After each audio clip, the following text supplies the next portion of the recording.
Oi, gente! Como combinado, voltamos para esse bate-papo com a Silvia, ela que é vice-presidente da AMA, Associação dos Amigos dos Autistas, para conhecer muito, não é pouco não, sobre esse trabalho maravilhoso que a AMA faz com os autistas. Silvia, me fala, quanto tempo tem a AMA, qual é o propósito dessa instituição, o que é que vocês realizam lá que é mais importante? Olha, a AMA ela foi criada em 2007 por pais, né? Pais de pessoas com Então autismo. já está com 10 anos. Isso. Mas assim, foi a fundação da associação, mas a casa em si, o que hoje funciona só a partir de 2011, né? Na época só 7 famílias, né, se encontraram todas na angústia por não ter um tratamento especializado, por não ter um tratamento multidisciplinar. Então, na busca por se ajudarem, né? Eram pais onde aqui não existia atendimento adequado. Esses pais juntaram-se para propor um atendimento de qualidade para também se ajudar mutuamente, né? E isso vem sendo até hoje, né? Lá é mantido por pais de pessoas com autismo, né? Eu não sou sócia fundadora, eu cheguei depois, né? Mônica, que é a presidente, é a sócia fundadora, uma das, né? E até hoje existe lá esse espaço com esses pais e outros. Hoje nós temos, antes eram 7 e hoje nós temos 40 famílias, né? Que são assistidas lá. Porque hoje a gente diz que não é assistência, não é só a pessoa. Eu ia fazer essa pergunta. Por que 40 famílias e não 40 crianças? É justamente isso. A gente não faz o atendimento só com essas crianças, só com esses jovens, que hoje a gente não tem só mais criança, né? Eles crescem. E o atendimento é a família, é esse acolhimento à família. É o trabalho dos terapeutas, que também envolve os familiares, né? E isso não se restringe só aos pais, também aos parentes mais próximos, que procuram a associação. Hoje, não só os associados, a gente também faz um trabalho a todos que procuram, né? A gente recebe muito pais angustiados, que recentemente receberam diagnóstico, quando não aqueles que ainda procuram por diagnóstico. Vocês recebem muita gente que ainda não tem diagnóstico, muita criança ou jovem, ainda sem o diagnóstico fechado, mas que a família percebe que tem alguma coisa que o torna diferente das outras crianças. Isso. A gente recebe muito, né? Aumentou muito o número, né? Hoje, a cada 68 pessoas, uma nasce com autismo no mundo, né? Esses são os últimos dados de pesquisa. Mas ainda existe, né? Houve um aumento, porque depois da lei de 2012, antes era considerado só um transtorno de comportamento.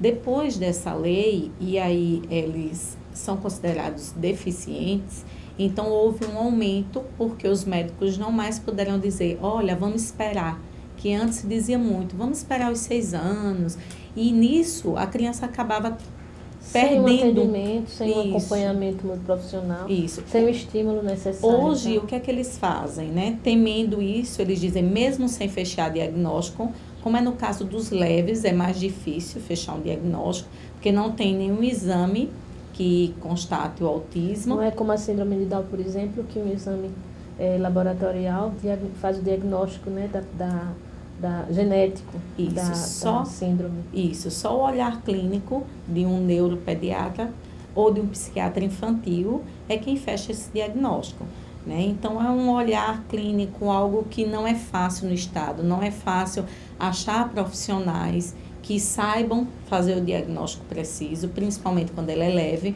mas hoje, pelo menos, se diz o quê? Olha, independente de fechar o diagnóstico ou não, você estimule sua criança. Porque o diagnóstico não deve ter um rótulo, né? Não é uma coisa assim que tem esses requisitos aqui, sem preencher todas essas tabelas, a pessoa tem ou não tem autismo. São comportamentos, são várias características que podem se apresentar ou não para que possa ter essa suspeita, pelo menos, diagnóstico. Seria assim? Isso. Eles utilizam de programas, tem o Scalar Cars e outros, para dizerem, dentro daqueles comportamentos, o que se enquadra no comportamento de uma pessoa com autismo, né? E aí o mais forte é justamente a questão, é um distúrbio neurobiológico, e que aí se apresenta a dificuldade de interação social, de comunicação e de interação social. Então, tudo que afasta a pessoa do convívio social.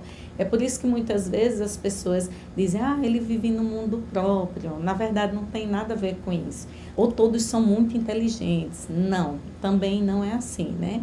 A gente tem aí, depois do DSM-5, né? O que é isso? É DSM-5, né? É um manual. Sim. E aí, nesse manual, hoje ele enquadra o que antes era síndrome de Asperger, hoje é considerado autista leve, está dentro do transtorno do espectro do autismo, todos esses, como a síndrome de Rett também, todos eles estão dentro dos transtornos. O que varia é o nível. Existe o leve, o moderado e o severo, mas todos estão dentro do espectro do autismo.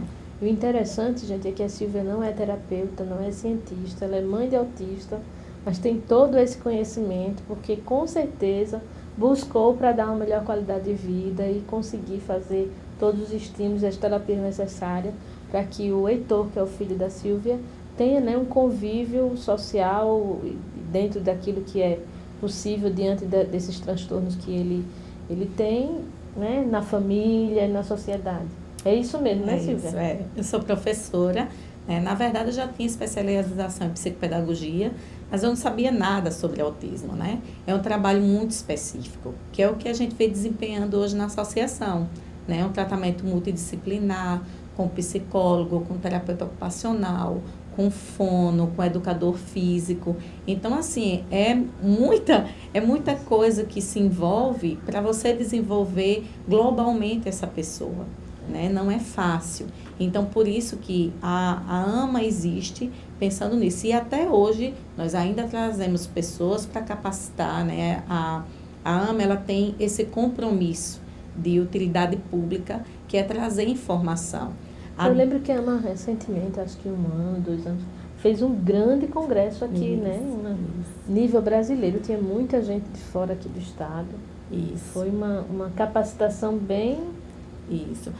Há 11 anos atrás, quando você começou, nem se ouvia falar sobre autismo, né? Então, na verdade, mesmo aqueles sem sede, já se trazia para cá profissionais que tinham um norte, como trabalhar de forma adequada com pessoas com autismo. Então, a AMA já foi quem deu esse primeiro pontapé e hoje a gente tem aí, né, profissionais que passaram, já foram profissionais da AMA, atendendo tanto em clínicas como em instituições públicas, como também aqueles que se beneficiaram desses cursos, dessas promoções de eventos, que é algo que a gente também quer, porque a gente quer que todos saibam trabalhar com o transtorno do espectro do autismo. Não é uma coisa só para a associação, a gente quer que todos tenham esse conhecimento. É porque nem todos conseguem, né, chegar para fazer essas terapias, e mesmo que não consigam, é importante que tenham conhecimentos para minimamente saber lidar, né, com as situações que se apresentam. Ô Silvia, eu lembro, todos sabem que eu participo do movimento nacional, né, de luta das pessoas com deficiência. Eu conheço muitas lideranças no país afora. E eu lembro bem que tem AMA em Sergipe, tem AMA em São Paulo. Então, são filiais de uma instituição maior. Como é isso? Isso. A AMA, a primeira foi de São Paulo, né? Foi a primeira AMA. E depois, essas AMAs foram, por conta da necessidade, elas foram em cada um dos seus estados, abrindo essas associações. Mas, independente, cada uma pode usar a sua própria terapia, né? Nós lá, o nosso, ele é único, né? A gente colocou essas terapias, no caso, as 6 terapias, onde os meninos passam 40 em 40 minutos, são 6 durante o dia, passando por psicólogo, por fono, por TO. Então, na verdade, elas são independentes com relação ao trato, mas todas são a Associação dos Amigos dos Autistas, aqui a de Alagoas. Então, vocês criaram tipo um protocolo próprio?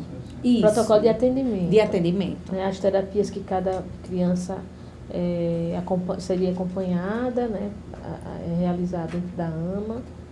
Entendi. Nós somos independentes nesse sentido, até porque a AMA de São Paulo, ela é mantida pelo Estado, né? E aqui a gente não conseguiu, a gente ainda não consegue nada, né? É um rateio entre os pais, você conhece a nossa luta. Nem município, nem Estado. Não, infelizmente não.